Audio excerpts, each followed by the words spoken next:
Hello दोस्तों मैंने अभी अभी नेटफ्लिक्स पर हार्ट ऑफ द हंटर नाम की एक नई साउथ अफ्रीकन फिल्म हिंदी में देखकर कंप्लीट की है। एंड मूवी की जो टोटल लेंथ है 1 घंटा 40 मिनट है, हिंदी में अवेलेबल है। एंड ये फिल्म एक बुक पर बेस्ड है जिसका टाइटल भी सेम ही था। एंड उस बुक का और ना ही इस मूवी का कोई भी विकिपीडिया पेज अवेलेबल है। तो मतलब इंटरनेट पर उस बुक और इस मूवी के बारे में ज़्यादा जानकारी है ही नहीं, लिमिटेड जानकारी है। जो जानकारी वो है वो मुझे IMDb से मिली है। तो वही कहानी पर मैं आता हूँ। उससे पहले ये कहूँगा कि इस मूवी का जो एक्शन है वो काफ़ी अच्छा है, देखने में अच्छा लगता है। लेकिन ऐसा भी नहीं है कि आपने कभी देखा ना हो। जॉन विक के लेवल का भी एक्शन नहीं है, जितना भी है उतना अच्छा है, लेकिन बहुत ज़्यादा नहीं है। मुझे लिमिटेड लगा एक्शन। एंड उसके अलावा इस फिल्म में एक चीज़ और अच्छी है, वो है इसका लीड कैरेक्टर वूको खुमालो।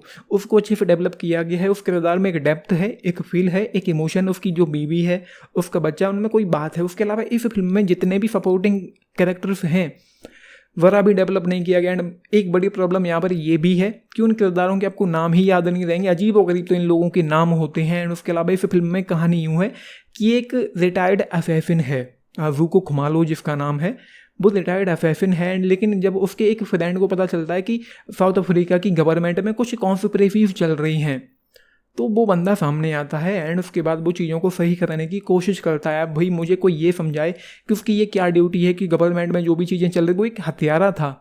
अब गवर्नमेंट में चीज़ें ख़राब चल रही हैं, कोई एक कमीना इंसान है, रेपिस्ट है, बहुत ही ज़्यादा, मतलब बहुत जितना ख़राब एक इंसान हो सकता है कैरेक्टर वाइज उतना ख़राब है। वो प्रेसिडेंशियल पद के लिए खड़ा हुआ है। एंड ये चल रहा है इस फिल्म में। वो सब चीज़ों को सही करने की कोशिश करता है। उसके अलावा यहाँ पर एक प्राइवेट सिक्योरिटी सर्विस एजेंसी भी है जो उसका साथ दे रही है उस बंदे का जो प्रेसिडेंशियल पद के लिए खड़ा हुआ है। क्यों साथ दे रही है, मतलब ऑफकोर्स उसने पैसे खर्च किए होंगे। लेकिन उसके अलावा इस फिल्म में अच्छे से, इस मूवी की राइटिंग अच्छी नहीं है, किरदार बिल्कुल भी इंटरेस्टिंग नहीं है एक कैरेक्टर को छोड़कर। एंड कैरेक्टर्स को डेवलप ही नहीं किया गया, किसी में भी आप इन्वेस्ट ही नहीं हो पाओगे। कोई एक्साइटमेंट नहीं है इस फिल्म में। एक दो सीन्स में इंटेंसिटी है, जैसे कि वो लड़की थी उसकी बीवी को बचाने की कोशिश कर रही थी, फिर जो चीज़ें हुई।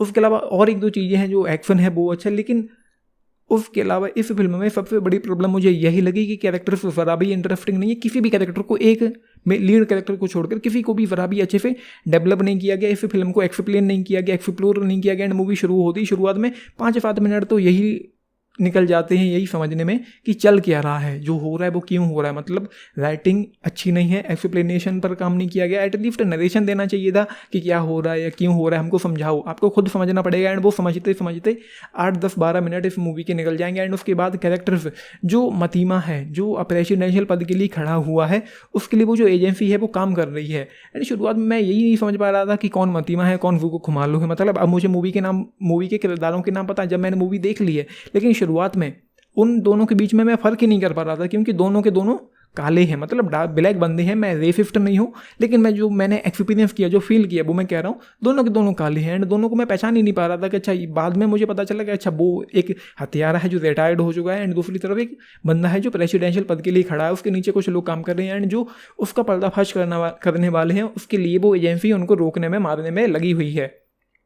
तो ये सारी चीज़ें फिर फिल्म में हैं। बाकी जो किरदार हैं वो ज़रा भी अच्छे नहीं है। एंड उसके अलावा किसी भी तरह की एक्साइटमेंट नहीं है, कोई एक दो फिल्म को छोड़कर इंटेंसिटी नहीं है, कोई थ्रिल नहीं है, कोई टेंशन नहीं है। एंड कुछ भी ऐसा नहीं है जिसको आगे देखते रहने का मन करे, जिसमें कोई ऐसी बात हो कि आपको मजबूर होना पड़े, या किरदारों में आप पूरी तरह से इन्वेस्टेड रहें, डिस्ट्रैक्टेड रहते हैं आप most of the time. And उसके अलावा इस फिल्म में कोई बहुत ज़्यादा फील नहीं है, डेप्थ नहीं है, इमोशन नहीं है, राइटिंग अच्छी नहीं है, स्क्रीन प्ले अच्छा नहीं है, डायरेक्शन अच्छा नहीं है, ट्रीटमेंट अच्छा नहीं, पोटेंशियल अच्छा नहीं, ड्रामा अच्छा नहीं है, मसाला अच्छा नहीं है। एंड जो भी है वो बस टाइम वेस्टिंग सा है। मुझे ऐसा कहना चाहिए साफ शब्दों में, टाइम वेस्टिंग सी मूवी है जिसमें शुरुआत में बहुत कुछ हो जाता है। एटलीस्ट उसको अच्छे से समझाना चाहिए था।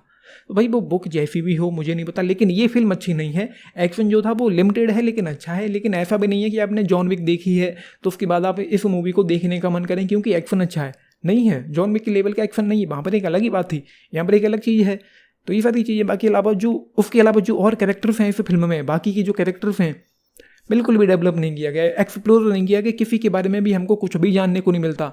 मतलब मतीमा के कैरेक्टर के बारे में हमको पता चला कि वो रेपिस्ट है एंड किस तरीके का इंसान। उसके अलावा और भी बहुत चीज़ें होती हैं, कोई बात होती है कैरेक्टर्स में, कुछ भी पता नहीं चलता। तो ये सारी चीज़ें हैं। एक्शन के लिए एक बार के लिए 100 में से 10 नंबर दे सकता हूँ एक्शन के लिए।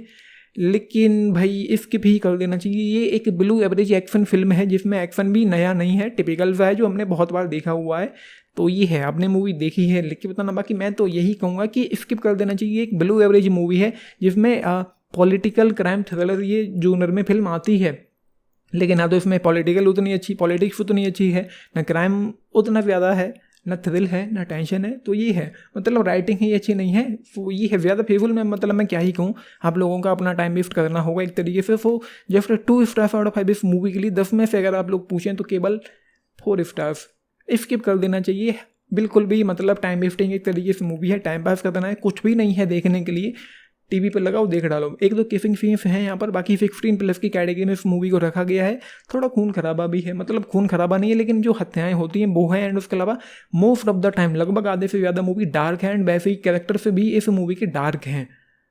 तो ये है इस फिल्म में। आपने देखी, अपने टिक्स लिख के बताना। बाकी लाइक शेयर सब्सक्राइब भी करना चैनल को, वीडियो को। एंड देश नीति शान। Thank you.